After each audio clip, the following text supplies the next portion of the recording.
Hello everyone, स्वागत है आपका आपके अपने चैनल बीपी स्मार्ट एजुकेशन के अंदर।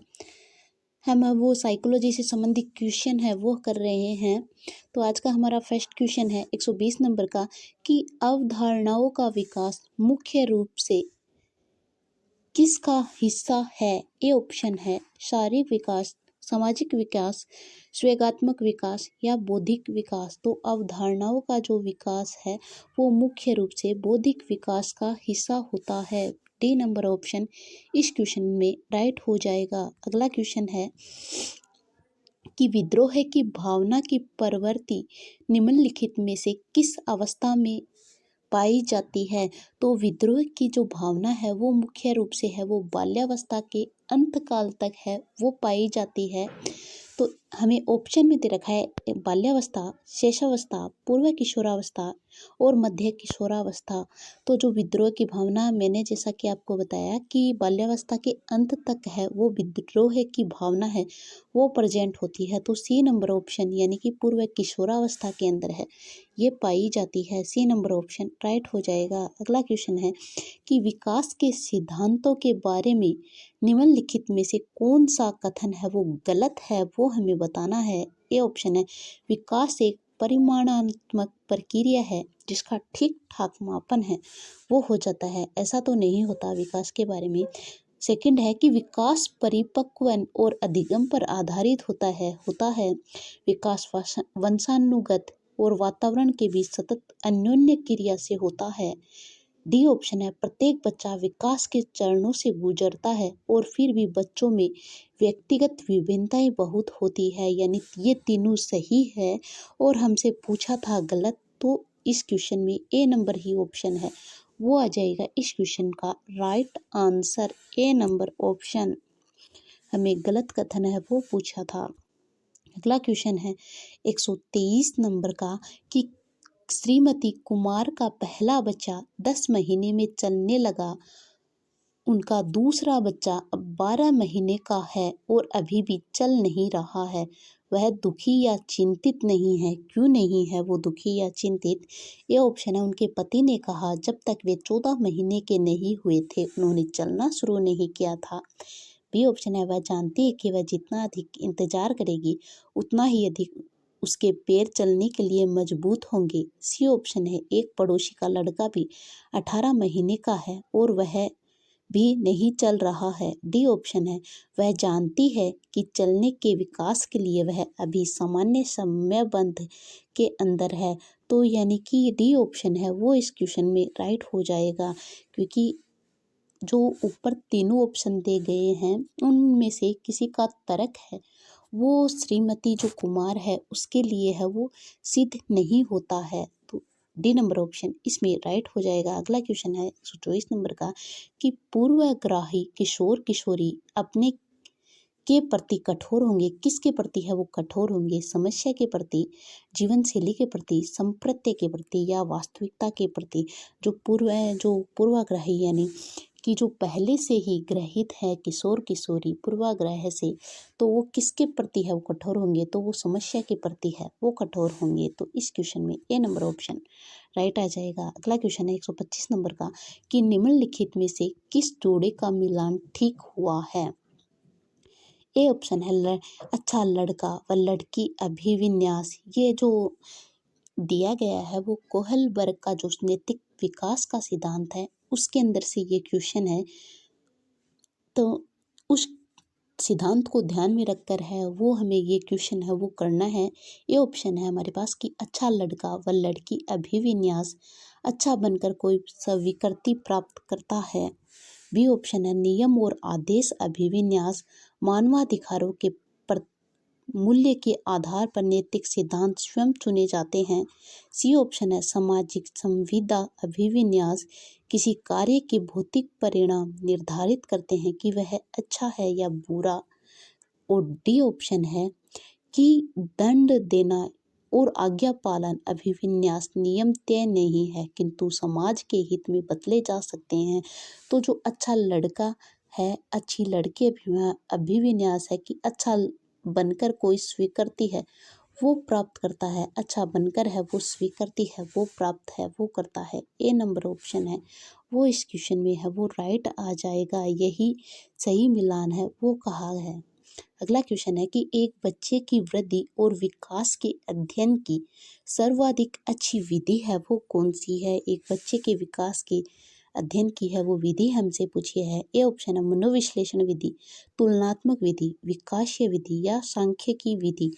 तो विकासीय जो विधि है ये अच्छी विधि है बच्चे की वृद्धि और विकास के अध्ययन करने के लिए। सी नंबर ऑप्शन इसमें राइट हो जाएगा। अगला क्वेश्चन है कि एक बच्चा ईर्ष्या का प्रदर्शन है वो कब करता है। ईर्ष्या का प्रदर्शन है वो कब करता है। तो जो ब्रिजेस है इन्होंने जो संवेग के आधार पर है वो बताया है कि एक बच्चा है सामान्यतः है 12 माह का होने लगता है तो उसके अंदर है वो ईर्ष्या के जो भाव है वो उजागर होने लगते हैं।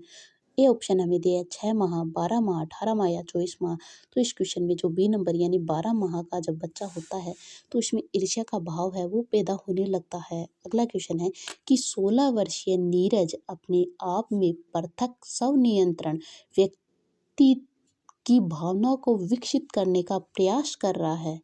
वह विकसित कर रहा है। ए ऑप्शन है नियमों के प्रति घृणा, बी ऑप्शन है स्वायत्तता, सी ऑप्शन है किशोरावस्थात्मक अखड़ापन और डी ऑप्शन है परिपक्वता। यानी जो 16 वर्षीय नीरज है वो स्वनियंत्रण व्यक्ति की भावना को विकसित है वो कर रहा है।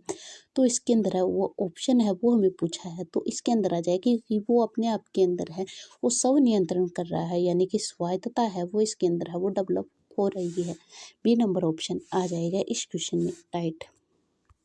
अगला क्वेश्चन है कि सहपाठियों का दबाव जब सबसे अधिक प्रभाव डालता है वह है। ए ऑप्शन है प्रारंभिक बाल्यावस्था, मध्य बाल्यावस्था, प्रारंभिक किशोरावस्था और उत्तर किशोरावस्था।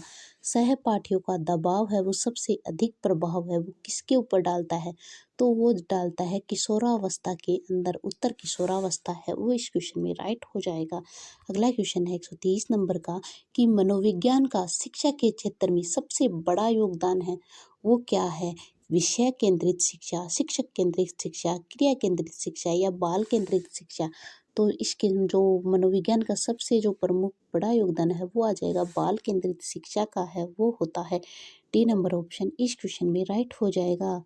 अगला क्वेश्चन है कि एक अध्यापक या फिर अध्यापिका ने पाया कि एक विद्यार्थी वर्ग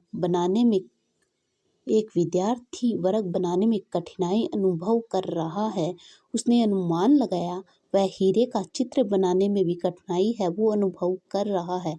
उसने निम्नलिखित में से किस सिद्धांत पर आधारित होकर यह अनुमान लगाया है। यानी कि एक विद्यार्थी वर्ग है वो जो वर्ग होता है स्क्वायर बनाने के अंदर है वो कठिनाई अनुभव कर रहा है। फिर उसने अपने आप ही अनुमान लगाया कि जब वो वर्ग बनाने में ही नहीं एक हीरे का जो डायग्राम है उसके बनाने में भी है वो कठिनाई अनुभव है वो कर रहा है। तो ऑप्शन है वो हमें दिए गए हैं कि विकास निरंतरीय होता रहता है। अलग अलग लोगों के लिए विकास की प्रक्रिया भी अलग अलग होती है। विकास एक व्यवस्थित क्रम में होने की प्रवृत्ति से संबंधित है। विकास की प्रक्रिया एक उत्परिवर्तनीय प्रक्रिया होती है। तो इसमें जो अध्यापक या अध्यापिका है वो किस सिद्धांत के आधार पर है वो अनुमान लगाया तो इन्होंने लगाया कि विकास है वो एक व्यवस्थित क्रम में होने की प्रवृत्ति से संबंधित है। यानी कि विकास है वो व्यवस्थित क्रम के अंदर होता है पहले, यानी कि सामान्य से विशिष्ट की तरफ है वो विकास है वो होता है। तो जो अध्यापिका है उसने ये अनुमान के आधार पर है वो बताया है। अगला क्वेश्चन है 132 नंबर का क्वेश्चन है कि नरेश और मुकेश की आयु समान है, उनके सामाजिक और मानसिक विकास में काफ़ी अंतर है, यह विकास के निम्नलिखित सिद्धांत के कारण होता है। ये ऑप्शन है परिमार्जित व्यक्तिगतता का सिद्धांत, निश्चित पूर्व कथनीय प्रतिरूप का सिद्धांत, व्यक्तिगतता का सिद्धांत या समान प्रतिमान का सिद्धांत। तो जो नरेश मुकेश है उनकी आयु समान है, फिर भी उनमें सामाजिक और मानसिक रूप से अंतर है। तो यानी कि व्यक्ति का जो विभिन्नता है, व्यक्तिगतता का है वो सिद्धांत है, वो इनके अंदर है, वो लागू होता है, क्योंकि कोई भी व्यक्ति है वो आपस में समान है, वो नहीं रह सकते।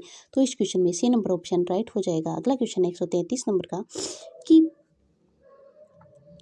प्रत्येक अधिगमकर्ता अद्वितीय होता है, अर्थात ये ऑप्शन है कोई भी दो अधिगमकर्ता उनकी योग्यता रुचियों वास्तव में समान नहीं होते। बी ऑप्शन है अधिगमकर्ता में कोई भी उभयनिष्ठ गुण है वो नहीं होता, न ही वे उभयनिष्ठ गुण लक्षणों में बटे होते हैं। ये तो सरासर गलत हो गया है कि सभी अधिगमकर्ताओं के लिए एक उभयनिष्ठ पाठ्यचर्या संभव है, ये भी गलत हो गया है। एक विषम मांगी कक्षा में सभी अधिगमकर्ताओं की क्षमता को विकसित करना असंभव है। तो यानी तीनों ऑप्शन है वो हमारे पास गलत हो गए। ए नंबर ऑप्शन वो इस क्वेश्चन में राइट हो जाएगा। यानी कि जो भी अधिगम करता है, कोई भी दो बालक है वो आपस में समान नहीं हो सकते, उनकी रुचियों और कौशल है वो आपस में है वो असमान है वो होते हैं। तो इस क्वेश्चन में ए नंबर ऑप्शन आ जाएगा। अगला क्वेश्चन है हमारे पास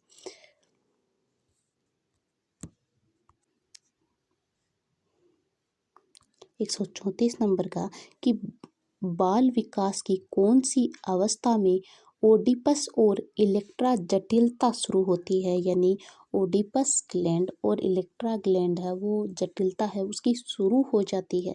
तो ए ऑप्शन है शेषावस्था, बाल्यावस्था, किशोरावस्था या वयस्कावस्था।